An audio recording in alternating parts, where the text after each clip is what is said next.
എല്ലാ ഉദ്യോഗാർത്ഥികൾക്കും ടാലന്റിന്റെ daily current affairs ക്ലാസ്സിലേക്ക് സ്വാഗതം.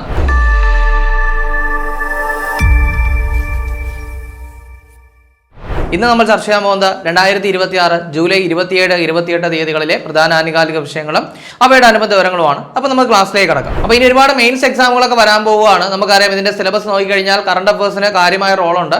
അപ്പോൾ കറണ്ട് അഫയേഴ്സ് പഠിച്ചു കഴിഞ്ഞാൽ തന്നെ നിങ്ങളുടെ റാങ്ക് നിർണ്ണയിക്കുന്നതിൽ വലിയൊരു ഫാക്ടറാണ്. അപ്പോൾ അത്തരത്തിൽ കറണ്ട് അഫയേഴ്സ് ഈസിയായിട്ട് പഠിച്ചെടുക്കാൻ നിങ്ങളെ സഹായിക്കുന്ന തരത്തിൽ ടാലന്റ് ഒരു പുതിയ കറണ്ട് അഫയേഴ്സ് ബുക്ക് പുറത്തിറക്കിയിട്ടുണ്ട്. അതായത് കഴിഞ്ഞ ഒരു വർഷത്തെ കാര്യങ്ങൾ ഉൾപ്പെടുത്തിക്കൊണ്ടൊരു പുതിയ കറണ്ട് അഫയേഴ്സ് ബുക്ക് പുറത്തിറക്കിയിട്ടുണ്ട്. അപ്പോൾ നിങ്ങളുടെ അടുത്തുള്ള ബുക്ക് സ്റ്റാളുകൾ അതുപോലെ തന്നെ ആമസോൺ, ഫ്ലിപ്കാർട്ട് എന്നീ പ്ലാറ്റ്ഫോമുകൾ, ടാലന്റിന്റെ വെബ്സൈറ്റ് ആയിട്ടുള്ള veranta.talentkerala.com ഇവയിലൊക്കെ തന്നെ ഈ ബുക്ക് ലഭ്യമാണ്. ഇനി അതല്ല എങ്കിൽ ഈ സ്ക്രീനിൽ കാണുന്ന നമ്പർ ആയിട്ടുള്ള 75 93 98 57 57 എന്ന് പറയുന്ന നമ്പറിൽ കോൺടാക്ട് ചെയ്താലും മതി. അപ്പോൾ പർച്ചേസ് ചെയ്യുക, പഠിക്കുക.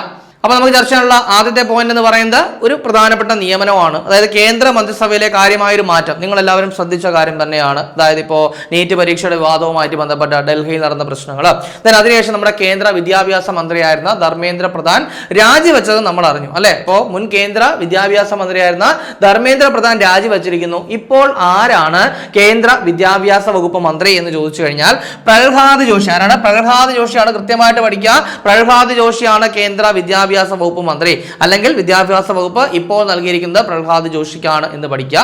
ഇദ്ദേഹം എന്ന് പറയുന്നത് ദേശീയ എന്താണ് ഉപഭോക്തൃകാര്യ വകുപ്പ്, അതുപോലെ തന്നെ ന്യൂ ആൻഡ് റിന്യൂവബിൾ എനർജി, അതുപോലെ തന്നെ ഭക്ഷ്യ വകുപ്പൊക്കെ കൈകാര്യം ചെയ്യുന്ന മന്ത്രിയാണ് ആരെന്ന് പറയുന്നത് ഈ പറയുന്ന പ്രഹ്ലാദ് ജോഷി. ഇപ്പോൾ ഭക്ഷ്യവകുപ്പ് അതുപോലെ തന്നെ ഉപഭോക്തൃകാര്യം ഇതൊക്കെ കൈകാര്യം ചെയ്യുന്ന ഭക്ഷ്യ പൊതുവിതരണ വകുപ്പ് കേട്ടോ. ഭക്ഷ്യ പൊതുവിതരണ വകുപ്പ്, ഉപഭോക്തൃകാര്യം, ന്യൂ ആൻഡ് റിന്യൂവബിൾ എനർജി വകുപ്പ് ഇതൊക്കെ കൈകാര്യം ചെയ്യുന്ന മന്ത്രിയാണ് പ്രഹ്ലാദ് ജോഷി. അദ്ദേഹത്തിന്റെ കയ്യിൽ എന്ത് ചെയ്തിരിക്കുന്നു? വിദ്യാഭ്യാസ വകുപ്പ് കൊടുത്തിരിക്കുന്നു എന്നുള്ള കാര്യം ഒന്ന് കൃത്യമായിട്ട് ഓർത്തു വയ്ക്കുക.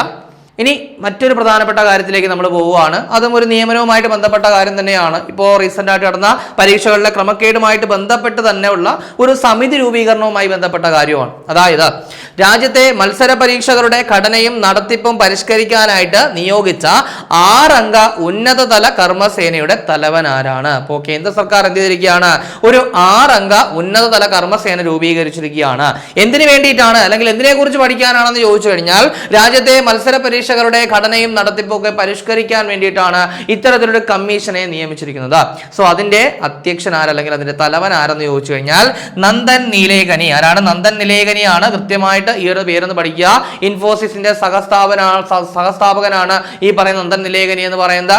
അതുകൊണ്ട് മാത്രം കഴിഞ്ഞില്ല, ആധാറിന്റെ മുഖ്യ ശില്പിയാണ്. അപ്പൊ അതൊക്കെ ഒന്ന് ജസ്റ്റ് ഒന്ന് ഓർത്ത് വച്ചേക്കുക. ദെൻ നമ്മളിവിടെ പറഞ്ഞു 6 അംഗ സമിതിയാണെന്ന് പറഞ്ഞു. ഇതിലെ 6 അംഗങ്ങളെ ഓർത്തില്ല എങ്കിൽ പോലും പ്രധാനപ്പെട്ട 2 പേരുകൾ നിങ്ങൾ എന്ത് ചെയ്യുക? ഒന്ന് ഓർത്ത് വയ്ക്കുക. മേ ബി ക്വസ്റ്റ്യൻ ഇങ്ങനെയാണെന്ന് വിചാരിക്കുക. അതായത് ഈ ഒരു സമിതിയിൽ അംഗമായ മലയാളി ആര് എന്ന് ചോദിച്ചു കഴിഞ്ഞാൽ അത് സോമനാഥാണ്. ആരാണ്? സോമനാഥ്. സോമനാഥാണ്. നിങ്ങൾക്കറിയാം ISROയുടെ 10ാമത്തെ ചെയർമാൻ ആയിരുന്നു ആരെന്ന് പറയുന്നത് എസ് സോമനാഥ്. ചന്ദ്രയാൻ 3 അതുപോലെ തന്നെ ആദിത്യ L1 തുടങ്ങിയ വിക്ഷേപണങ്ങളുടെ സമയത്തെ ISRO ചെയർമാൻ എസ് സോമനാഥ് ആയിരുന്നു. സോ അദ്ദേഹം ഈ സമിതിയിൽ അംഗമാണ്. ഇദ്ദേഹം മാത്രമല്ല, ഇനി മറ്റൊരാൾ കൂടി ഉണ്ട് കേട്ടോ. നമ്മുടെ മുൻ ഇന്റലിജൻസ് ബ്യൂറോ ചീഫ് ആയിട്ടുള്ള തപൻ കുമാർ ദേക്ക. ആരാണ്? തപൻ കുമാർ ദേക്ക കേട്ടോ. അപ്പൊ തപൻ കുമാർ ദേക്കയും എന്താണ് ഇതിൽ അംഗമാണ് എന്നുള്ള കാര്യം കൂടി പഠിക്കുക. അപ്പൊ ഇവിടെ പറഞ്ഞ ഇത്രയേ ഉള്ളൂ. രാജ്യത്തെ മത്സര പരീക്ഷകളുടെ ഘടനയും നടത്തിപ്പും പരിഷ്കരിക്കാനായിട്ട് നിയോഗിച്ച 6 അംഗ ഉന്നതതല കർമ്മസേനയുടെ തലവൻ എന്ന് പറയുന്നത് നന്ദൻ നിലേകനിയാണ്. അതിനകത്തുള്ള 2 അംഗങ്ങളെ പറഞ്ഞു. മൊത്തം 6 പേരാണ്. അദ്ദേഹത്തെ ഉൾപ്പെടെ 6 പേരാണ്. പക്ഷെ അതിൽ ഏറ്റവും പ്രധാനമായിട്ട് ഓർത്തിരിക്കേണ്ട 2 പേരുകൾ, ഒന്ന് സോമനാഥ്, അദ്ദേഹം മലയാളിയാണ്. അതിനേക്കാൾ ഉപരി എന്താണ് ISROയുടെ മുൻ ചെയർമാൻ ആയിരുന്നു. ദെൻ തപൻ കുമാർ ദേക്ക എന്ന് പറയുന്നത് മുൻ ഇന്റലിജൻസ് ബ്യൂറോ ഡയറക്ടർ ആയിരുന്നു. സോ അത്രയും കാര്യങ്ങൾ വളരെ കൃത്യമായിട്ടൊന്ന് ഓർത്തു വയ്ക്കുക. ഇനി അടുത്ത് നമുക്ക് നോക്കാനുള്ളത് ആത്മകഥയാണ്. അതായത് ഓൾറെഡി നമ്മൾ ചർച്ച ചെയ്തിട്ടുള്ള കാര്യമാണ്. ഇപ്പോൾ അതിന്റെ പ്രകാശനം നിർവഹിച്ചതുകൊണ്ട് നമ്മൾ ഒന്നുകൂടി ഒന്ന് റിവിഷൻ ചെയ്യുന്നു എന്ന് വിചാരിച്ചാൽ മതി. അതായത് ചലച്ചിത്ര നടൻ ഇന്ദ്രൻസിന്റെ ആത്മകഥയുടെ പേരെന്താണ്? അപ്പോൾ ചലച്ചിത്ര നടൻ ഇന്ദ്രൻസിന്റെ ആത്മകഥയുടെ പേരെന്താണ്? ഇന്ദ്രധനുസ്. എന്താണ്? ഇന്ദ്രധനുസ്. അപ്പോൾ കാര്യമായിട്ട് നോട്ട് ചെയ്യുക. ചലച്ചിത്ര നടൻ ഇന്ദ്രൻസിന്റെ ആത്മകഥയുടെ പേരെന്താണ്? ഇന്ദ്രധനുസ് എന്നാണ്. കൃത്യമായിട്ട് നോട്ട് ചെയ്യുക. ഇനി മറ്റൊരു പ്രധാനപ്പെട്ട കാര്യം, അടുത്തിടെ ഭിന്നശേഷിക്കാർക്കായിട്ട് സഹജീവനം എന്ന ഡിജിറ്റൽ പ്ലാറ്റ്ഫോം ആരംഭിച്ചത് ഏത് ജില്ലയാണ്? അപ്പോൾ ഇതാണ് ഏത് ജില്ലയാണ് അടുത്തിടെ ഭിന്നശേഷിക്കാർക്ക് വേണ്ടിയിട്ട് സഹജീവനം എന്ന് പറയുന്ന ഡിജിറ്റൽ പ്ലാറ്റ്ഫോം ആരംഭിച്ചത്? അത് മലപ്പുറമാണ്. ഇതിനൊരു പ്രത്യേകത കൂടിയുണ്ട്. നമ്മുടെ കേരളത്തിൽ ആദ്യമായിട്ടാണ് ഇത്തരത്തിലൊരു ഡിജിറ്റൽ പ്ലാറ്റ്ഫോം എന്ത് ചെയ്യുന്നത് ആരംഭിക്കുന്നത്. ഭിന്നശേഷിക്കാർക്ക് വേണ്ടിയിട്ട് ഇത്തരത്തിലൊരു ഡിജിറ്റൽ പ്ലാറ്റ്ഫോം ആരംഭിക്കുന്ന കേരളത്തിലെ ആദ്യത്തെ ജില്ല എന്ന് പറയുന്നത് ആര് തന്നെയാണ്? മലപ്പുറം തന്നെയാണ്. അപ്പോൾ അതുകൂടെ നിങ്ങൾ ഓർക്കുക. ഇനി മറ്റൊരു പ്രധാനപ്പെട്ട കാര്യം, അതായത് കേരളത്തിലെ ആദ്യത്തെ സഹകരണ വിമാന കമ്പനി എന്ത് ചെയ്യുന്നു, രൂപീകരിക്കാൻ പോകുന്നു. കേരളത്തിലെ ആദ്യത്തെ സഹകരണ വിമാന കമ്പനി രൂപീകരിക്കാനായിട്ട് പോവുകയാണ്. കാരണം അതിന്റെ രജിസ്ട്രേഷന് വേണ്ടി കൊടുക്കാൻ പോകുന്നു. 2027 എന്ത് ചെയ്യുന്നു, അത് സർവീസുകൾ തുടങ്ങാൻ പോകുന്നു എന്നുള്ള വാർത്തകളൊക്കെ പുറത്തു വരികയാണ്. സോ കൃത്യമായിട്ടൊന്ന് ഓർക്കുക, എന്താണ്, കേരളത്തിലെ ആദ്യത്തെ സഹകരണ വിമാന കമ്പനി രൂപീകരിക്കാൻ പോവുകയാണ്. ഇനി അതുപോലെ തന്നെ കമ്പനിയുടെ പേരെന്ന് പറയുന്നത് കേരള സിവിൽ ഏവിയേഷൻ ഡെവലപ്മെന്റ് സഹകരണ സംഘം എന്നുള്ളതാണ് ആ ഒരു കമ്പനിയുടെ പേര്. അതുപോലെ തന്നെ കോ എയർ എന്ന് പറയുന്ന പേരിലായിരിക്കും അതിന്റെ ആ സർവീസ് നടത്തുന്നത് കേട്ടോ. കോ എയർ എന്നുള്ളതാണ് അതിന്റെ എയർലൈനിന്റെ പേരെന്ന് പറയുന്നത്. ഏപ്രിൽ മുതൽ സർവീസ് നടത്താനാണ് എന്ത് ചെയ്തിരിക്കുന്നത്, തീരുമാനിച്ചിരിക്കുന്നത്. ഇനി അടുത്തത് നമ്മുടെ സർക്കാരിന്റെ ഒരു പുതിയ സംരംഭവുമായിട്ട് ബന്ധപ്പെട്ട കാര്യമാണ്. അതായത് സ്ത്രീകൾക്ക് മാത്രമുള്ള പിങ്ക് ബസ് എന്ത് ചെയ്തിരിക്കുന്നു, സർവീസ് ആരംഭിച്ചിരിക്കുകയാണ്. നമുക്കറിയാം ഇപ്പോൾ റീസെന്റ് ആയിട്ടാണ് പുതിയ സർക്കാർ അധികാരത്തിൽ വന്നത്. അപ്പോൾ അതിനുശേഷം അവർ ഇൻട്രൊഡ്യൂസ് ചെയ്ത സ്ത്രീകൾക്കും ട്രാൻസ്ജെൻഡറുകൾക്കും നമ്മുടെ സർക്കാർ ഓർഡിനറി ബസ്സുകളിൽ സൗജന്യ യാത്ര ലഭ്യമാക്കുന്ന ഒരു പദ്ധതി ഉണ്ടായിരുന്നു, പ്രിയദർശിനി അല്ലെ. അപ്പോൾ അതിനുശേഷം സ്ത്രീകൾക്ക് വേണ്ടി മാത്രമുള്ള പിങ്ക് ബസ്സുകൾ എന്ത് ചെയ്തിരിക്കുന്നു, സർവീസ് ആരംഭിച്ചിരിക്കുകയാണ്. ഇപ്പോൾ ആദ്യഘട്ടത്തിൽ എവിടെ മാത്രമേ ഉള്ളൂ, ട്രിവാൻഡ്രത്ത് മാത്രമേ സർവീസ് ആരംഭിച്ചിട്ടുള്ളൂ. ഇനി മേ ബി അങ്ങോട്ടുള്ള ജില്ലകളിലൊക്കെ വ്യാപിപ്പിച്ചേക്കാം. ഇപ്പോൾ ജസ്റ്റ് ഒന്ന് ഓർത്ത് വെച്ചേക്കുക. അപ്പോൾ ഇത്രയും പറഞ്ഞ സ്ഥിതിക്ക് നിലവിലെ നമ്മുടെ ഗതാഗത വകുപ്പ് മന്ത്രി ആരാണ്, CP ജോണാണ്. അദ്ദേഹത്തിന്റെ മണ്ഡലം തിരുവനന്തപുരമാണ്. അപ്പോൾ അതൊക്കെ എന്ത് ചെയ്യുക, കൃത്യമായിട്ടൊന്ന് പഠിച്ചു വെച്ചേക്കുക. ഇനി അടുത്തത് നമ്മുടെ ഒരു കപ്പൽ നിർമ്മാണ കേന്ദ്രവുമായിട്ട് ബന്ധപ്പെട്ട കാര്യമാണ്. അതായത് പൊന്നാനിയിലെ കപ്പൽ നിർമ്മാണ കേന്ദ്രം ഓഗസ്റ്റ് മാസത്തിൽ എന്ത് ചെയ്യും, പ്രവർത്തന സജ്ജമാകും. അപ്പോൾ എന്താണ്, പൊന്നാനിയിലെ എന്താണ് കപ്പൽ നിർമ്മാണ കേന്ദ്രം ഓഗസ്റ്റ് മാസത്തിൽ പ്രവർത്തന സജ്ജമാകാനായിട്ട് പോവുകയാണ്. ദെൻ 2027 ഇവിടെ നിർമ്മിക്കുന്ന ആദ്യത്തെ യാനം പുറത്തിറങ്ങുകയും ചെയ്യും എന്ന് അറിയിച്ചിട്ടുണ്ട് കേട്ടോ. 2027 ഇവിടെ നിർമ്മിച്ച ആദ്യത്തെ യാനം പുറത്തിറങ്ങുകയും ചെയ്യും എന്നുള്ള കാര്യം കൂടി ഓർക്കുക. ദെൻ നമ്മുടെ കൊച്ചിക്ക് ശേഷം ഡെവലപ്പ് ചെയ്യുന്ന ഏറ്റവും വലിയൊരു കപ്പൽ നിർമ്മാണ കേന്ദ്രമാണ് എന്തെന്ന് പറയുന്നത് ഈ പറയുന്ന പൊന്നാനി കപ്പൽ നിർമ്മാണ കേന്ദ്രം. സോ അതും കൂടെ നിങ്ങൾ എന്ത് ചെയ്യുക, ഒന്ന് ഓർത്ത് വയ്ക്കുക. ബാക്കിയൊക്കെ അത് പ്രവർത്തന സജ്ജമാകട്ടെ. ആ സമയത്ത് നമ്മൾ എന്ത് ചെയ്യും, കുറച്ചുകൂടെ ഡീറ്റെയിൽ ആയിട്ട് തന്നെ ചർച്ച ചെയ്യും. അടുത്ത നമുക്ക് നോക്കാനുള്ളത് നമ്മുടെ പ്രധാനമന്ത്രിയുടെ മൻ കി ബാത്ത് പരിപാടിയുമായിട്ട് ബന്ധപ്പെട്ട കാര്യമാണ്. നമുക്കറിയാം നമ്മുടെ പ്രധാനമന്ത്രിയുടെ എന്താണ് പ്രതിമാസ റേഡിയോ പ്രോഗ്രാമാണ് മൻ കി ബാത്ത്. സോ അതിലിടയ്ക്കിടയ്ക്ക് ചില സ്ഥലങ്ങളിലെ ചില ആൾക്കാരെ പറ്റിയോ അല്ലെങ്കിൽ ചില സംരംഭങ്ങളെ പറ്റിയോ ഒക്കെ ഇങ്ങനെ പരാമർശങ്ങൾ നടത്താറുണ്ട്. അപ്പോൾ അത്തരത്തിൽ എന്ത് ചെയ്തിരിക്കുന്നു, നമ്മുടെ മലയാളി ആയിട്ടുള്ള ഒരാൾ തയ്യാറാക്കിയ ഒരു പുസ്തകത്തെ പറ്റിയും പരാമർശം നടത്തുകയുണ്ടായി. സോ നമ്മൾ അതാണ് ചർച്ച ചെയ്യാൻ പോകുന്നത്. അതായത് കുട്ടികൾക്ക് എളുപ്പത്തിൽ സംസ്കൃതം പഠിക്കുന്നതിനായിട്ട് ഫുട്ബോൾ പദങ്ങളെ കോർത്തിണക്കിക്കൊണ്ട് കേരളത്തിൽ നിന്നുള്ള സംസ്കൃത അധ്യാപകനായ അഭിലാഷ് തയ്യാറാക്കിയ അക്ഷര കന്തുകം എന്ന് പറയുന്ന പുസ്തകത്തിന് പ്രധാനമന്ത്രി നരേന്ദ്രമോദിയുടെ മൻ കി ബാത്ത് പരിപാടിയിൽ എന്ത് ചെയ്തു, പ്രശംസ ലഭിച്ചു. സോ സിമ്പിൾ ആയിട്ട് ഓർക്കട, ഈ പറയുന്ന അക്ഷര കന്തുകം എന്ന് പറയുന്ന പുസ്തകം എഴുതിയത് കേരളത്തിലെ ഒരു സംസ്കൃത അധ്യാപകനായിട്ടുള്ള അഭിലാഷ് ആണ്.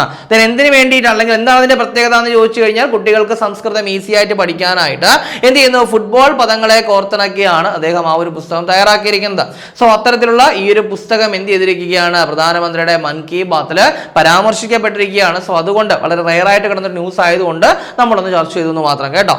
അടുത്ത നമുക്ക് നോക്കാനുള്ള പോയിന്റ് ഏറ്റവും പ്രധാനപ്പെട്ട ഒരു കാര്യം തന്നെയാണ്. അതായത് നമ്മുടെ AI ആയിട്ടൊക്കെ ബന്ധപ്പെട്ട ഒരു കാര്യമാണ്. അതായത് ഇന്ത്യയിലെ ആദ്യത്തെ ആർട്ടിഫിഷ്യൽ ഇന്റലിജൻസ് അല്ലെങ്കിൽ AI അധിഷ്ഠിത പക്ഷി സങ്കേതം എന്ത് ചെയ്യാൻ പോവാണ്, മഹാരാഷ്ട്രയിൽ നിലവിൽ വരാൻ പോവുകയാണ്. അതായത് മഹാരാഷ്ട്രയിലെ താനെയിലുള്ള എന്താണ് ഒരു റാംസർ സൈറ്റിൽ എന്ന് തന്നെ കുറച്ചും കൂടെ നമുക്ക് എക്സാക്ട് ആയിട്ട് പറയാം. അതായത് താനെയിലുള്ള ക്രീക്ക് ഫ്ലമിംഗോ സാങ്ച്വറിയിലാണ് എന്ത് ചെയ്യുന്നത്, നിലവിൽ വരുന്നത് കേട്ടോ. അപ്പോൾ ഇന്ത്യയിലെ ആദ്യത്തെ ആർട്ടിഫിഷ്യൽ ഇന്റലിജൻസ് അധിഷ്ഠിത പക്ഷി സങ്കേതം മഹാരാഷ്ട്രയിലെ താനെയിലുള്ള എന്താണ് ക്രീക്ക് ഫ്ലമിംഗോ എന്താണ് റാംസർ സൈറ്റിൽ നിലവിൽ വരാനായിട്ട് പോവുകയാണ്. അതിന്റെ പേര് നൽകിയിരിക്കുന്നത് ബാൻഡോബ് ബേർഡ് പാർക്ക് കേട്ടോ. ബാൻഡോബ് ബേർഡ് പാർക്ക് എന്നാണ് അതിന് പേര് നൽകിയിരിക്കുന്നത്. ദെൻ നമ്മൾ പറഞ്ഞു ഇത് നിലവിൽ വരുന്നത് മഹാരാഷ്ട്രയിലെ താനെയിലുള്ള ക്രീക്ക് ഫ്ലമിംഗോ എന്താണ് പാർക്കിലാണ് അല്ലെങ്കിൽ എന്താണ് റാംസർ സൈറ്റിലാണെന്ന് പറഞ്ഞു.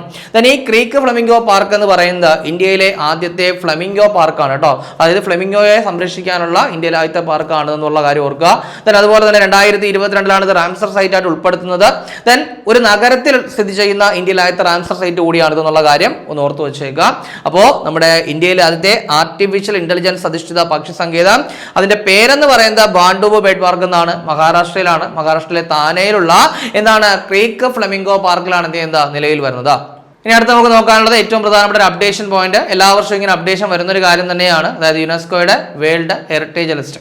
നമുക്കറിയാം എല്ലാ വർഷവും ഇന്ത്യയിലെ ഒരു പ്രധാന കേന്ദ്രത്തെ എന്തായിട്ട് പ്രഖ്യാപിക്കാറുണ്ട്, ഈ ഒരു ലോക പൈതൃക പട്ടികയിൽ ഇടം പിടിക്കാറുണ്ട്. അപ്പോൾ കഴിഞ്ഞ 2-3 വർഷം കൊണ്ട് നമ്മളിങ്ങനെ കണ്ടുവരുന്ന കാര്യമാണ്. അപ്പോൾ ഏറ്റവും അവസാനമായിട്ട് അല്ലെങ്കിൽ 44ാമത് വേൾഡ് ഹെറിറ്റേജ് സൈറ്റ്, ഇന്ത്യയിലെ 44ാമത് വേൾഡ് ഹെറിറ്റേജ് സൈറ്റ് ആയിട്ട് ഇടം പിടിച്ചത് മറാത്ത മിലിറ്ററി ലാൻഡ്സ്കേപ്പ് ആണ്. അല്ലെങ്കിൽ മറാത്ത സൈന്യത്തിന്റെ ഭൂപ്രകൃതിയാണ് എന്ത് ചെയ്തത്, ഇടം പിടിച്ചത്. നമുക്കറിയാം അതിലൊരു 12 കോട്ടകൾ കോട്ടകളുണ്ട്. അതിൽ 11 മഹാരാഷ്ട്രയിലും 1 തമിഴ്നാട്ടിലുമാണ്. ആ തമിഴ്നാട്ടിലുള്ള കോട്ടയുടെ പേര് ജിഞ്ചിക്കോട്ട എന്നാണ്. സോ അതൊക്കെ നമ്മൾ പഠിച്ചു കഴിഞ്ഞ കാര്യങ്ങളാണ് അല്ലെ. അപ്പോൾ 44-ാമത്തേത് ഏതാണ്? മറാത്ത മിലിറ്ററി ലാൻഡ്സ്കേപ്പ് ആണെന്ന് നമുക്കറിയാം. ഇനി നമ്മൾ വരുന്നത് ഈ വർഷം പ്രഖ്യാപിച്ച, അതായത് 2026 യുനെസ്കോയുടെ ലോക പൈതൃക പട്ടികയിൽ ഇടം നേടിയ ഇന്ത്യയിൽ നിന്നുള്ള പുരാതന ബുദ്ധ മത കേന്ദ്രം ഏതാണ്? എന്താണ് 2026 എന്താണ് ഈ പറയുന്ന വേൾഡ് ഹെറിറ്റേജ് സൈറ്റിൽ ഉൾപ്പെട്ട ഇന്ത്യയിൽ നിന്നുള്ള പുരാതന ബുദ്ധമത കേന്ദ്രം ഏതാണ്? അത് സാർനാഥ്. ഏതാണ് സാർനാഥ്?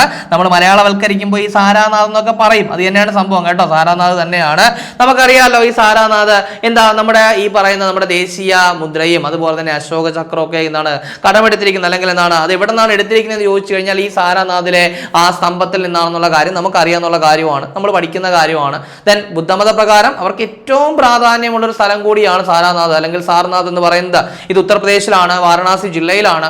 ദെൻ ഇതിന്റെ പ്രത്യേകത എന്താണെന്ന് ചോദിച്ചു കഴിഞ്ഞാൽ, ഈ സാർനാഥ് എന്ന് പറയുന്ന സ്ഥലത്തിന്റെ പ്രത്യേകത എന്താണെന്ന് ചോദിച്ചു കഴിഞ്ഞാൽ, ജ്ഞാനോദയം ലഭിച്ച ശേഷം ബുദ്ധൻ തന്റെ ആദ്യത്തെ പ്രഭാഷണം നടത്തിയത് എവിടെയാണ്? ഈ സാർനാഥിലാണ്. ജ്ഞാനോദയം ലഭിച്ച ശേഷം ബുദ്ധൻ തന്റെ ആദ്യത്തെ പ്രഭാഷണം നടത്തിയത് എവിടെയാണെന്ന് ചോദിച്ചു കഴിഞ്ഞാൽ സാർനാഥിലാണ്. അതൊന്ന് കൃത്യമായിട്ട് പഠിച്ചു വെച്ചേക്കുക. ഇനി അതുപോലെ തന്നെ ഏറ്റവും പ്രധാനപ്പെട്ട കാര്യമുണ്ട്, അതായത് ഈ ഒരു ആദ്യത്തെ പ്രഭാഷണം നടത്തിയെന്ന് പറഞ്ഞു, അത് ധർമ്മചക്ര പ്രവർത്തനം എന്നാണ് അറിയപ്പെടുന്നത് കേട്ടോ. ബുദ്ധന്റെ ആദ്യത്തെ പ്രഭാഷണത്തിൽ ധർമ്മചക്ര പ്രവർത്തനം എന്നാണ് അറിയപ്പെടുന്നത്. ദെൻ അതൊക്കെ അവിടെ നിൽക്കട്ടെ. നമ്മൾ പറഞ്ഞു ഇന്ത്യയിലെ 45ാമത് വേൾഡ് ഹെറിറ്റേജ് സൈറ്റ് ആണ് ഇതെന്ന് പറയുന്നത് സാർനാഥ് എന്ന് പറയുന്നത് അല്ലെങ്കിൽ സാരാനാഥ് എന്ന് പറയുന്നത്. ദെൻ ഈ ഒരു സാരാനാഥിനെ തെരഞ്ഞെടുത്തത് അല്ലെങ്കിൽ സാർനാഥിനെ തെരഞ്ഞെടുത്തത് ഏത് യുനെസ്കോ സെഷനിലാണെന്ന് ചോദിച്ചു കഴിഞ്ഞാൽ 48ാമത് യുനെസ്കോ സെഷനാണ് കേട്ടോ. 48ാമത് യുനെസ്കോ സെഷനിലാണ്. അതായത് ദക്ഷിണ കൊറിയയിലെ ബുസാൻ എന്ന് പറയുന്ന സ്ഥലത്ത് വെച്ചാണ് ആ ഒരു സെഷൻ നടന്നത്. സോ നിങ്ങൾ അതുകൂടെ എന്ത് ചെയ്യുക, ജസ്റ്റ് ഒരു എക്സ്ട്രാ ഇൻഫർമേഷൻ ആയിട്ടൊന്ന് അറിഞ്ഞു വെച്ചേക്കുക. ഇനി അടുത്ത് നമുക്ക് നോക്കാനുള്ളത് ഒരു ആപ്ലിക്കേഷനുമായിട്ട് ബന്ധപ്പെട്ട കാര്യമാണ്. അതായത് അടുത്തിടെ ഡീപ് ഡേറ്റ മൊബൈൽ ആപ്ലിക്കേഷൻ പുറത്തിറക്കിയത് ഏത് സ്ഥാപനമാണ്? അപ്പോൾ എന്താണ് ഡീപ് ഡേറ്റ എന്ന് പറയുന്ന മൊബൈൽ ആപ്ലിക്കേഷൻ പുറത്തിറക്കിയത് ഏത് സ്ഥാപനമാണ്? The central marine fisheries research institute കേട്ടോ. നമ്മുടെ central marine fisheries research institute ആണ് ഈ ഒരു മൊബൈൽ ആപ്ലിക്കേഷൻ പുറത്തിറങ്ങിയത്. ശരിക്കും ഇതിന്റെ ലക്ഷ്യം എന്ന് പറയുന്നത് നമ്മുടെ ആഴക്കടലുള്ള മത്സ്യവിഭാഗങ്ങളെ കുറിച്ചുള്ള ഒരു അറിവുണ്ടാക്കുക എന്നുള്ളതാണ് ഈ ഒരു ആപ്ലിക്കേഷൻ കൊണ്ട് ഉദ്ദേശിക്കുന്നത്. സോ ഇതുവഴി മത്സ്യ ഗവേഷകർക്കായാലും അല്ലെങ്കിൽ മത്സ്യബന്ധന തൊഴിലാളികൾ ായാലും അവർ ആഴക്കടലിൽ കാണുന്ന പുതിയ ജീവികളുടെയൊക്കെ ഫോട്ടോ എടുത്ത് ഈ ഒരു ആപ്ലിക്കേഷനിൽ അവർക്ക് അപ്ലോഡ് ചെയ്യാനുള്ള ഒരു സൗകര്യം ഒരുക്കിയിട്ടുണ്ട്. സോ നിങ്ങൾ അതും കൂടെ ഒന്ന് ഓർത്തു വെച്ചേക്കുക. ഇനി അടുത്തത് നമ്മുടെ ഡൽഹി കണ്ട അല്ലെങ്കിൽ നമ്മുടെ ഇന്ത്യ കണ്ട ഏറ്റവും വലിയൊരു ജനകീയ പ്രക്ഷോഭം ഉണ്ടായിരുന്നു അല്ലെ. അതായത് നീറ്റ് പരീക്ഷയുടെ 2026 നീറ്റ് പരീക്ഷയുടെ ക്വസ്റ്റ്യൻ പേപ്പർ ചോർന്നതുമായിട്ട് ബന്ധപ്പെട്ട് ഡൽഹിയിൽ ഒരു വലിയ പ്രതിഷേധം നടക്കുകയുണ്ടായി അല്ലെ. സോ ആ പ്രതിഷേധം നയിച്ചൊരു ആക്ഷേപഹാസ്യ കൂട്ടായ്മ എന്ന് തന്നെ നമ്മൾ പറയണം. അതിന്റെ പേരെന്ന് പറയുന്നത് കോക്രോച്ച് ജനതാ പാർട്ടി. എന്താണ് കോക്രോച്ച് ജനതാ പാർട്ടി അഥവാ CJP ആണ്. സോ നമ്മൾ ജസ്റ്റ് ഒന്ന് പഠിക്കുന്നു. ഇതിനു മുൻപ് നമ്മൾ നമ്മുടെ ക്ലാസ്സുകളിൽ മെൻഷൻ ചെയ്തിട്ടുണ്ട്. പക്ഷേ ഇപ്പോൾ നമ്മൾ മെൻഷൻ ചെയ്തത് അതിന്റെ ആനുകാലിക പ്രസക്തി കൊണ്ട് തന്നെയാണ്. അതായത് ഇതിന്റെ ഒരു തുടക്കം എന്ന് പറയുന്നത് 2026 നമ്മുടെ സുപ്രീം കോടതി ചീഫ് ജസ്റ്റിസ് ആയിട്ടുള്ള സൂര്യകാന്ത് എന്ത് ചെയ്യുന്നു, യുവാക്കളെ പാറ്റകളോട് ഉപമിക്കുന്നതിനെ തുടർന്നാണ് ഈ ഒരു ആക്ഷേപഹാസ്യ കൂട്ടായ്മ, ഈ ഒരു യുവാക്കളുടെ ഒരു ആക്ഷേപഹാസ്യ കൂട്ടായ്മയായിട്ട് CJP രൂപീകരിക്കുന്നത്. സോ അതിന്റെ സ്ഥാപകൻ ആരാണ് എന്ന് ചോദിച്ചു കഴിഞ്ഞാൽ അഭിജിത് ദീപ്കെ. ആരാണ്? അഭിജിത് ദീപ്കെ ആണ്. ഇപ്പോൾ ഏറ്റവും കൂടുതൽ ശ്രദ്ധിക്കുന്ന ഒരു പേരാണ് അഭിജിത് ദീപ്കെ എന്ന് പറയുന്നത്. സോ അതുകൊണ്ട് നിങ്ങൾ ഓർത്തു വയ്ക്കുക, CJP എന്ന് പറയുന്ന അല്ലെങ്കിൽ കോക്രോച്ച് ജനതാ പാർട്ടി എന്ന് പറയുന്ന ആക്ഷേപഹാസ്യ കൂട്ടായ്മയുടെ സ്ഥാപകൻ ആരാണെന്ന് ചോദിച്ചു കഴിഞ്ഞാൽ അഭിജിത് ദീപ്കെ ആണ് എന്നുള്ള കാര്യം നിങ്ങൾ കൃത്യമായിട്ട് പറയണം. അത് മനസ്സിലാക്കി വെച്ചേക്കുക. ഇതൊരു രാഷ്ട്രീയ പാർട്ടി ആയിട്ടില്ല, ഇതൊരു ജനകീയ കൂട്ടായ്മയാണ്. അങ്ങനെ തന്നെ നിൽക്കുക. ദെൻ ഇവർ നടത്തിയ ആ ഒരു പ്രക്ഷോഭത്തിന്, അതായത് ജന്തർ മന്ദറിൽ ഇവർ നടത്തിയ പ്രക്ഷോഭത്തിന് ഒരുപാട് പേര് എന്ത് ചെയ്തിട്ടുണ്ടായിരുന്നു, സപ്പോർട്ടൊക്കെ അറിയിച്ചിട്ടുണ്ടായിരുന്നു. ദെൻ അത് മാത്രമല്ല സോനം വാങ്ചുക്, പ്രശസ്ത പരിസ്ഥിതി പ്രവർത്തകനായിട്ടുള്ള സോനം വാങ്ചുക് എന്ത് ചെയ്തിട്ടുണ്ടായിരുന്നു, ഇതിനെ പിന്തുണച്ചിട്ടുണ്ടായിരുന്നു, ഇവരുടെ ആ ഒരു മുന്നേറ്റത്തെ പിന്തുണച്ചിട്ടുണ്ടായിരുന്നു. സോ അങ്ങനെയുള്ള ചില കാര്യങ്ങളൊക്കെ ഉണ്ട്. അപ്പോൾ അതുകൊണ്ട് നിങ്ങൾ ജസ്റ്റ് ഒന്ന് നോട്ട് ചെയ്ത് വയ്ക്കും. ഇനി അടുത്ത് നമുക്ക് നോക്കാനുള്ള പോയിന്റ് എന്ന് പറയുന്നത് തമിഴ്നാടുമായിട്ട് ബന്ധപ്പെട്ട ഒരു കാര്യമാണ്. അതായത് തമിഴ്നാട്ടിലെ ആദ്യത്തെ കാലാവസ്ഥ പ്രതിരോധ ശേഷിയുള്ള ഗ്രാമമായിട്ട് അടുത്തിടെ അംഗീകരിക്കപ്പെട്ട ഗ്രാമം ഏതാണ്? അപ്പൊ എന്താ പറഞ്ഞേ, തമിഴ്നാട്ടിലെ ആദ്യത്തെ കാലാവസ്ഥ പ്രതിരോധ ശേഷിയുള്ള ഗ്രാമമായിട്ട് അടുത്തിടെ അംഗീകരിക്കപ്പെട്ട ഗ്രാമം ഏതെന്നാണ്? കില്ലായി. ഏതാണ് കില്ലായി? അതായത് കടലൂർ ജില്ലയിലുള്ള കില്ലായി എന്ന് പറയുന്ന ഗ്രാമമാണ് തമിഴ്നാട്ടിലെ ആദ്യത്തെ കാലാവസ്ഥ പ്രതിരോധ ശേഷിയുള്ള ഗ്രാമമായിട്ട് അടുത്തിടെ അംഗീകരിക്കപ്പെട്ടത്. സോ അതൊന്ന് കൃത്യമായിട്ട് പഠിച്ചേക്കുക. ഇനി നമ്മുടെ ഫ്രാൻസുമായിട്ട് ബന്ധപ്പെട്ട ഒരു കാര്യം, അതായത് വേറെ ഒന്നുമില്ല, വളരെ സിമ്പിളാണ്. നമുക്കറിയാം ഇപ്പോൾ ഒരുവിധപ്പെട്ട എല്ലാ ലോകരാജ്യങ്ങളും എന്ത് ചെയ്യുന്നുണ്ട്, ഒരു 16 വയസ്സ് അല്ലെങ്കിൽ 15 വയസ്സിന് താഴെയുള്ള കുട്ടികൾക്ക് ഈ ഒരു സോഷ്യൽ മീഡിയ നിരോധനം കൊണ്ടുവന്നുകൊണ്ടേ ഇരിക്കുകയാണ്. സോ അത്തരത്തിൽ ഫ്രാൻസും ഒരു സോഷ്യൽ മീഡിയ ബാൻ എന്ത് ചെയ്യാണ്, കൊണ്ടുവരാൻ പോവുകയാണ്. അപ്പോൾ 15 വയസ്സിന് താഴെയുള്ള കുട്ടികൾക്ക് സോഷ്യൽ മീഡിയ നിരോധിക്കുന്നതിനുള്ള നിയമനിർമ്മാണം നടത്തുന്ന യൂറോപ്യൻ യൂണിയനിലെ ആദ്യ രാജ്യം ഏതാണ്? അപ്പോൾ നമ്മളിവിടെ പറയുന്ന പോയിന്റിന്റെ പ്രസക്തി ഇതാണ്. എന്താണ്? 15 വയസ്സിന് താഴെയുള്ള കുട്ടികൾക്ക് സോഷ്യൽ മീഡിയ നിരോധിക്കുന്നതിനായുള്ള നിയമനിർമ്മാണം നടത്തുന്ന യൂറോപ്യൻ യൂണിയനിലെ ആദ്യ രാജ്യം ഏതാണെന്ന് ചോദിച്ചു കഴിഞ്ഞാൽ അത് ഫ്രാൻസ് ആണ്. ഏതാണ്? ഫ്രാൻസ് ആണ്. കൃത്യമായിട്ട് പഠിക്കുക. യൂറോപ്യൻ യൂണിയനിലെ ആദ്യ രാജ്യം എന്നാണ് നമ്മൾ പറഞ്ഞത്. അപ്പോൾ അത് കൃത്യമായിട്ട് പഠിക്കുക. ഇനി നമ്മുടെ സ്പോർട്സുമായിട്ട് ബന്ധപ്പെട്ട ചില കാര്യങ്ങൾ നമ്മൾ നോക്കാൻ പോവുകയാണ്. അതിൽ ഏറ്റവും പ്രധാനപ്പെട്ട കാര്യം എന്താണെന്ന് നിങ്ങൾക്ക് തന്നെ അറിയാം അല്ലേ? അതായത് നമ്മുടെ കോമൺവെൽത്ത് ഗെയിംസ് ഇപ്പോൾ നടന്നുകൊണ്ടിരിക്കുകയാണ്. 2026 കോമൺവെൽത്ത് ഗെയിംസ് എവിടെയാണ്? ഗ്ലാസ്ഗോയിലാണ് നടക്കുക. നമ്മൾ ഓൾറെഡി ചർച്ച ചെയ്ത് കഴിഞ്ഞതാണ് അല്ലേ? ദെൻ ഇവിടെ പറയുന്ന കാര്യം ഇതാണ്. കോമൺവെൽത്ത് ഗെയിംസിന്റെ ചരിത്രത്തിൽ ആദ്യമായിട്ട് ബ്രെയിൽ ലിപി എന്ത് ചെയ്തിരിക്കുന്നു? മെഡലുകളിൽ ഉൾപ്പെടുത്തിയിരിക്കുകയാണ്. അപ്പോൾ കോമൺവെൽത്ത് ഗെയിംസിന്റെ ചരിത്രത്തിൽ ആദ്യമായിട്ട് എന്ത് ചെയ്തിരിക്കുന്നു? ബ്രെയിൽ ലിപി ഈ പറയുന്ന മെഡലുകളിൽ ഉൾപ്പെടുത്തിയിരിക്കുകയാണ്. ഏറ്റവും ശ്രദ്ധിക്കേണ്ട കാര്യമാണ് കേട്ടോ. അത് മാത്രമല്ല, സാധാരണ സർക്കിൾ മോഡലുള്ള മെഡലുകളാണ് ഈ ഒളിമ്പിക്സിലായാലും അല്ലെങ്കിൽ കോമൺവെൽത്തിലായാലും ഒക്കെ നൽകുന്നത്. പക്ഷെ അതിന് വിപരീതമായിട്ട് ഒരു ത്രികോണാകൃതിയിലൊക്കെ ഉള്ള ഒരു മെഡലാണ് ഇത്തവണ നൽകിയിരിക്കുന്നത്. സോ നമ്മൾ ജസ്റ്റ് ഒന്ന് പറഞ്ഞു എന്നേ ഉള്ളൂ. ബാക്കി ഡീറ്റെയിൽ ആയിട്ട് നമ്മൾ എന്തായാലും കോമൺവെൽത്ത് ഗെയിംസ് കഴിയുന്ന സമയത്ത് ചർച്ച ചെയ്യും. അപ്പോൾ നമുക്ക് ഡീറ്റെയിൽ ആയിട്ട് ചർച്ച ചെയ്യാം. ഇപ്പോൾ ഇത് ജസ്റ്റ് ഒന്ന് ഓർത്ത് വെച്ചേക്കുക. ഇനി വീണ്ടും കോമൺവെൽത്ത് ഗെയിംസ് തന്നെയാണ്. അപ്പോൾ 2026 കോമൺവെൽത്ത് ഗെയിംസിൽ ഇന്ത്യക്കായിട്ട് ആദ്യം മെഡൽ നേടിയത് ആരാണ് എന്ന് ചോദിച്ചു കഴിഞ്ഞാൽ ജണ്ടു കുമാർ. ആരാണ്? ജണ്ടു കുമാർ. അപ്പോൾ ഇദ്ദേഹം എന്ന് പറയുന്നത് ഒരു പാരാ പവർ ലിഫ്റ്റർ ആണ് കേട്ടോ. അത് ഒന്ന് ഓർത്ത് വെച്ചേക്കുക. പാരാ പവർ ലിഫ്റ്റിംഗിലാണ് ഇദ്ദേഹം എന്ത് ചെയ്തത്? മെഡൽ നേടിയത്. പക്ഷേ ഇവിടെ നിങ്ങൾക്ക് ചിലർക്കൊക്കെ ഒരു കൺഫ്യൂഷൻ ഉണ്ടാവും. കാര്യം ലൗലിന ബോർഗോഹൈൻ അല്ലേ എന്നൊരു സംശയം ഉണ്ടാകാനുള്ള ചാൻസ് ഉണ്ട്. ഞാൻ തള്ളിക്കളയുന്നില്ല. പക്ഷേ ഇവിടെ ശരിക്കും പറഞ്ഞാൽ അവർ മെഡൽ ഉറപ്പിച്ചു എന്നുള്ളതേ ഉള്ളൂ. മെഡൽ ഉറപ്പിച്ചെന്നേ ഉള്ളൂ. പക്ഷേ ഒരു മെഡൽ നേടിയത് ആരെന്ന് ചോദിച്ചു കഴിഞ്ഞാൽ അത് ജണ്ടു കുമാർ ആണ്. ഈ പറയുന്ന ബോർഗോഹൈൻ എന്ത് ചെയ്തു? ഒരു മെഡൽ ഉറപ്പിച്ചിട്ടുണ്ട്. പക്ഷെ കയ്യിൽ ഇതുവരെ കിട്ടിയിട്ടില്ല. പക്ഷേ ഇന്ത്യക്ക് വേണ്ടിയിട്ട് 2026 കോമൺവെൽത്ത് ഗെയിംസിൽ ഇന്ത്യക്കായിട്ട് ആദ്യം മെഡൽ നേടിയത് ജണ്ടു കുമാർ ആണ്. അദ്ദേഹം പാരാ പവർ ലിഫ്റ്റർ ആണെന്നുള്ള കാര്യം ഓർക്കുക. അപ്പോൾ അങ്ങനെയാണെങ്കിൽ 2026 ഗ്ലാസ്ഗോ കോമൺവെൽത്ത് ഗെയിംസിൽ ഇന്ത്യക്കായിട്ട് ആദ്യ സ്വർണം നേടിയത് ആരാണ്? സോ ഞാൻ ഈ ഒരു കോമൺവെൽത്തിന്റെ കാര്യമാണ് പറയുന്നത്, മൊത്തത്തിലുള്ള കാര്യമല്ല കേട്ടോ. അപ്പോൾ 2026 ഗ്ലാസ്ഗോ കോമൺവെൽത്ത് ഗെയിംസിൽ ഇന്ത്യക്കായിട്ട് ആദ്യ സ്വർണം നേടിയത് ആരാണെന്ന് ചോദിച്ചു കഴിഞ്ഞാൽ മീരാഭായി ചാനു ആണ് കേട്ടോ. മീരാഭായി ചാനു ആണ്. നമുക്കറിയാം മീരാഭായി ചാനു എന്ന് പറയുന്നത് ഏത് ഈവന്റ് ആണ്? വെയിറ്റ് ലിഫ്റ്റിംഗ് അല്ലേ? വെയിറ്റ് ലിഫ്റ്റിംഗിലാണ് എന്ത് ചെയ്തത്? ഗോൾഡ് മെഡൽ നേടിയത്. കൃത്യമായിട്ട് പഠിക്കുക. ചിലപ്പോൾ ഈ താരങ്ങളൊക്കെ ഏത് കായിക ഇനവുമായിട്ടൊക്കെ ബന്ധപ്പെട്ടിരിക്കുന്നു എന്നൊക്കെ ചോദിക്കാറുണ്ട്. അപ്പൊ അത്തരത്തിൽ മീരാഭായി ചാനു ഏത് ഈവന്റുമായിട്ട് ബന്ധപ്പെട്ടിരിക്കുന്നു എന്ന് ചോദിച്ചു കഴിഞ്ഞാൽ വെയിറ്റ് ലിഫ്റ്റിംഗ് ആണ്. 2026 കോമൺവെൽത്ത് ഗെയിംസിൽ ഇന്ത്യക്കായിട്ട് ആദ്യ സ്വർണ്ണ മെഡൽ നേടിയത് മീരാഭായി ചാനു ആണ്. ദെൻ ഈ ഒരു കോമൺവെൽത്ത് ഗെയിംസ് മാത്രമല്ല 2018 അതേപോലെ തന്നെ 2022 എന്ത് ചെയ്തിട്ടുണ്ട്? ഇതിനു മുൻപ് സ്വർണം നേടിയിട്ടുണ്ട്. സോ തുടർച്ചയായിട്ട് 3 കോമൺവെൽത്ത് ഗെയിംസുകളിലാണ് എന്ത് ചെയ്തിരിക്കുന്നത്? മീരാഭായി ചാനു സ്വർണം നേടിയത്. അപ്പൊ അതൊരു പ്രധാനപ്പെട്ട പ്രത്യേകതയാണ്. ഇനി അവിടെ കൊണ്ടും കഴിഞ്ഞില്ല. ഇപ്പോൾ ഈ കോമൺവെൽത്ത് ഗെയിംസിന്റെ ഉദ്ഘാടന ചടങ്ങിലെ ഇന്ത്യൻ പതാക ഏന്തിയത് ആരാണെന്ന് ചോദിച്ചു കഴിഞ്ഞാൽ മീരാഭായി ചാനുവും അതുപോലെ തന്നെ ബാറ്റൺ ഏന്തിയത് ആരാണെന്ന് ചോദിച്ചു കഴിഞ്ഞാൽ അത് ലൗലിന ബോർഗോഹൈനുമാണ്. സോ നിങ്ങൾ അതും കൂടെ എന്ത് ചെയ്യുക? ഒന്ന് മറക്കാതെ ഓർത്ത് വയ്ക്കുക. ഞാൻ പറഞ്ഞു, ഇത് നമ്മളിങ്ങനെ ഡെയിലി ഇങ്ങനെ കോമൺവെൽത്തിന്റെ കാര്യം പറഞ്ഞു പോകും. ദെൻ ഈ ഒരു ഈവന്റ് കഴിയട്ടെ, ഡീറ്റെയിൽ ആയിട്ട് നമുക്ക് ചർച്ച ചെയ്യാം. നമ്മൾ നേരത്തെ ഫിഫ വേൾഡ് കപ്പിന്റെ കാര്യത്തിൽ ഒരു കാര്യം പറഞ്ഞു. എല്ലാ ദിവസവും ഫിഫ വേൾഡ് കപ്പുമായിട്ട് ബന്ധപ്പെട്ടുള്ള എല്ലാ അപ്ഡേഷനും നിങ്ങളൊരു സൈഡിൽ അങ്ങ് എഴുതി വെക്കുക. അപ്പോൾ നമ്മളൊരു കംപ്ലീറ്റ് വീഡിയോ ചെയ്യുന്ന സമയത്ത് നിങ്ങൾക്ക് അത് റിവിഷൻ ആയിട്ട് യൂസ് ആയിരിക്കും. അതേ കാര്യം തന്നെയാണ് ഈ കോമൺവെൽത്തിന്റെ കാര്യത്തിലും പറയുന്നത്. കോമൺവെൽത്ത് ഗെയിംസ് കഴിയുന്ന സമയത്ത് നമ്മൾ ഡീറ്റെയിൽ ആയിട്ട് ചർച്ച ചെയ്യും. സോ അതുവരെയുള്ള കാര്യങ്ങൾ നിങ്ങൾ എവിടെയെങ്കിലും ഒന്ന് നോട്ട് ഡൗൺ ചെയ്ത് പോവുക. നമുക്ക് ലാസ്റ്റ് ഒരു റിവിഷൻ ആയിട്ട് ഉപയോഗിക്കാം കേട്ടോ.